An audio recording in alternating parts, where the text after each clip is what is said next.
In 1989, an article captured the world's attention. Francis Fukuyama gave the post-Cold War world its defining idea, the end of history. For him, Western-style capitalist democracy had triumphed as the final form of human government. Many others believed that the expanding web of economic ties and political institutions would create globalized interdependence, spelling the end of interstate conflict, a time where superpower competition was a thing of the past. Months later, the Berlin Wall was torn down. The most damaging crack in the communist Eastern Bloc had opened up. Then a couple years after, the Soviet Union collapsed. Millions rejoiced at the prospect of a free, civilized and peaceful world.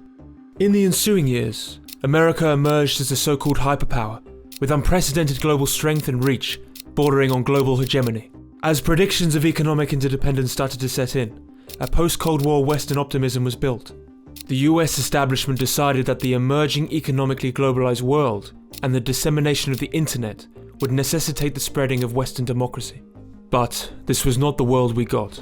Conflict, a global wave of nationalism, the threat of nuclear annihilation, and the emergence of a new superpower, seemingly bent on challenging US global power at every level. The post-Cold War consensus and the end of history seem condemned to the dustbin. The last 30 years or so seem like a brief reprieve in a tale of two Cold Wars, and the second will be far more dangerous than the first. Wait, we're in a Cold War, you might ask. The classification of this era as a Cold War is disputed, but the argument is powerful and grows stronger by the day. Its main detractors argue that the increased economic interdependence of the last 30 years have made a Cold War unlikely, at least in its first incarnation of spatial economic containment. In fact, Neil Ferguson and Moritz Schullerich call this relationship between the world's biggest economies chimerica, a symbiotic, inseparable relationship. I'd argue that this increased economic interdependence is just a new feature of the sequel, not a negating factor of its existence. This form of engagement has failed to make China a less belligerent rising superpower. Expansion of the People's Liberation Army, an increasing naval presence in the South China Sea, engagement in debt-trap diplomacy to gain political influence over lesser powers, and straight-up calling for an end to US global hegemony provide just a few examples of this behaviour. The prospect of a Sino-American Cold War in the 21st century was popularised by Graham T. Allison, writing about the Thucydides trap. Thucydides, in his historical account of the Peloponnesian Wars, outlined the tendency for a rising power, Athens at the time, to challenge a ruling power, Sparta. Allison traced 16 times in modern history that the hegemonic great power in a region was challenged. 12 of these times ended in a hot war. One of the 4 that didn't was the contest between the United States and the Soviet Union. Bipolarity or multipolarity? This is the significant debate in geopolitics. What kind of world order is forming?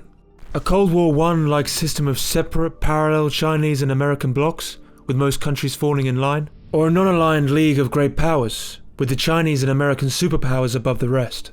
A politically centralized and militarized EU could form a great power. India is arguably already a great power, and Russia holds onto its great power status through its nuclear arsenal. These are the states and institutions, with the primacy to sit at the top of a new system of multipolarity. But for now, there are only 2 peer competitors at the top of the food chain. Only the US and China have the capital, institutional capacity, and strategic will to compete on the cutting edge of cognitive, conventional, nuclear, frontier, biological, and molecular technological developments.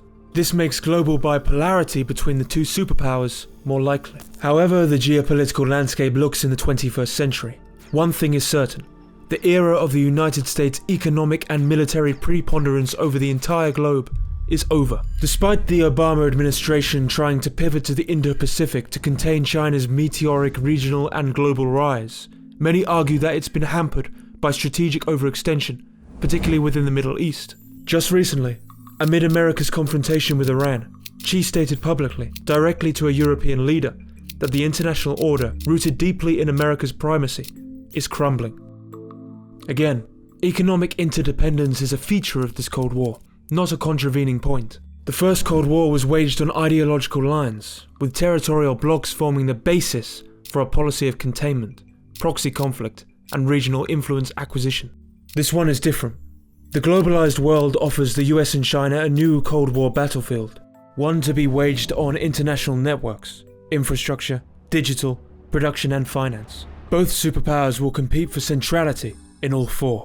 In the absence of spatial exclusive blocks, most third countries are unlikely to be completely and holistically integrated into American or Chinese spheres of influence. For example, the US might integrate a country into its finance and production networks, whereas China might use Hawaii to integrate the same country into its digital and infrastructure networks. Now starts a multi-domain bidding war across the rest of the world. Primacy is inextricably tied to global production networks. Both states are obsessed with supply chain independence and autonomy. In a world that has become increasingly interdependent, a Cold War has potentially devastating consequences for the superpower with the least diversified supply chain portfolio. This thinking has formed the basis for Xi's Made in China 2025 policy and America's CHIPS Act. So this is what the superpowers aim to do: decouple from each other, extend their empires and influence across the rest of the newly interconnected world, as well as building their own military and economic capabilities. There are four main areas that have the potential to speed up this triple strategy of the Second Cold War: cognitive technology, conventional and nuclear arms, frontier dominance, as well as biological and molecular technology. In this new age of superpower competition, arms races have started in all four of these areas, with potentially devastating consequences. In 1950, John H. Hertz coined the security dilemma, the hypothesis that a state's pursuit of its own security lessens the security of other states, creating a spiral into competition. This concept was often drawn upon in the Cold War in relation to the nuclear arms race. It is as potent in our current geopolitical climate. It serves the basis behind the American and Chinese quest for dominance in all four modern domains. Geopolitical competition necessitates acquisition, and parallel acquisition necessitates acceleration. Cognitive technological acceleration has dominated mainstream discourse in the past few years, with the advent of artificial intelligence. American labs and tech companies are currently in the lead, dominating the proprietary AI model market, whilst Chinese firms are right on their tail, with their impressive open weight models. Both superpowers are rapidly disseminating AI into their military infrastructure, automating warfare on a global scale. Whoever possesses superior AI models will secure asymmetrical military advantages. Think deep learning-based pattern recognition to target enemies with astonishing precision, and coordination of autonomous drone swarms. But the cognitive race doesn't just flow from AI. The development of quantum technology will amplify AI's abilities and revolutionize cryptography. Security experts call the creation of a cryptographically relevant quantum computer, or CRQC, capable of rendering present public key crypto systems obsolete, as Q-Day. Reaching this capability first gives either superpower an unparalleled ability to harvest a monumental swathe of the other's encrypted data, and, if they migrate faster to post-quantum standards, a better proclivity to secure their own communications. A new nuclear arms race has started. The recent end of the New START nuclear treaty between the US and Russia could spur a build-up in capabilities by both powers. China's nuclear arsenal is also increasing rapidly, with the CCP seeking to be a nuclear peer competitor with the United States. The US Department of Defense estimates China's operational nuclear warhead stockpile to grow from roughly 200 in 2020 to 1,500 by 2035. Not only that, but they aim to reach strategic parity with the US by building a more credible nuclear triad system across land, air, and sea capabilities. But it's not just nuclear. Chinese kinetic military capabilities are accelerating at a dangerous speed. Their military budget has risen 60% from 2014 to 2023, aiming for peer equivalence with the US. The third domain, new spatial frontiers, both deep sea and space, offer the prospect of strategic dominance for each superpower. Both the Pentagon and the PLA have acknowledged that space superiority is pivotal to wielding information dominance required to control the modern battlefield. Deep sea primacy holds unbelievable benefit for the superpowers also. Over 95% of all international data and trillions of dollars of daily financial transactions run through subsea fiber optic cables. This infrastructure, pivotal to digital and financial networks, is susceptible to espionage and kinetic sabotage by the preponderant deep sea power.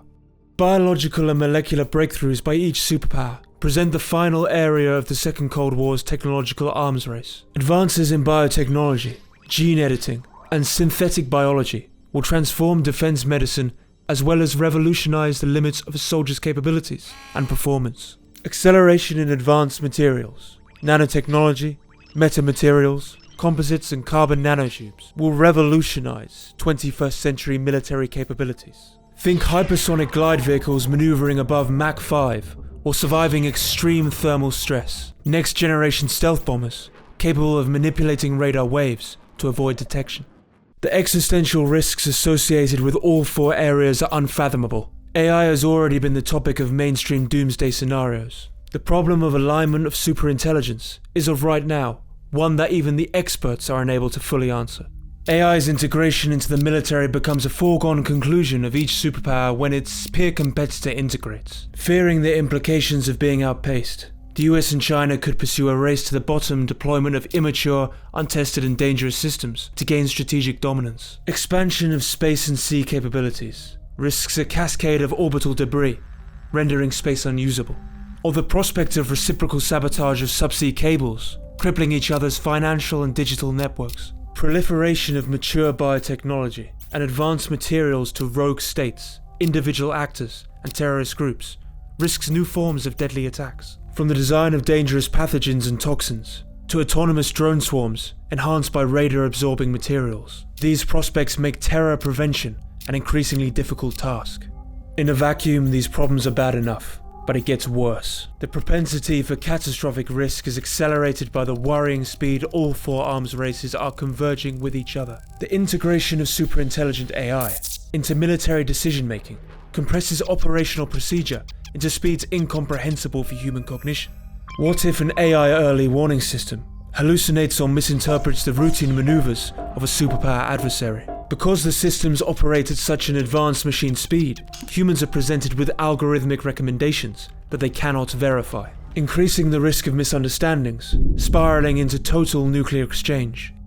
Integration of autonomous artificial intelligence into deep sea, space, military, biological enhancements, production of advanced materials, and nuclear capabilities is deeply concerning.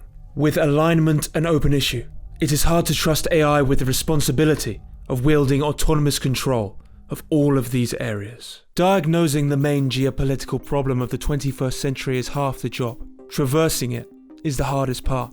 This second Cold War is happening, whether we like it or not. We can either set a baseline of ground rules for the two superpowers to conduct technological acceleration in a mutually safe way, or opt for competition without guardrails.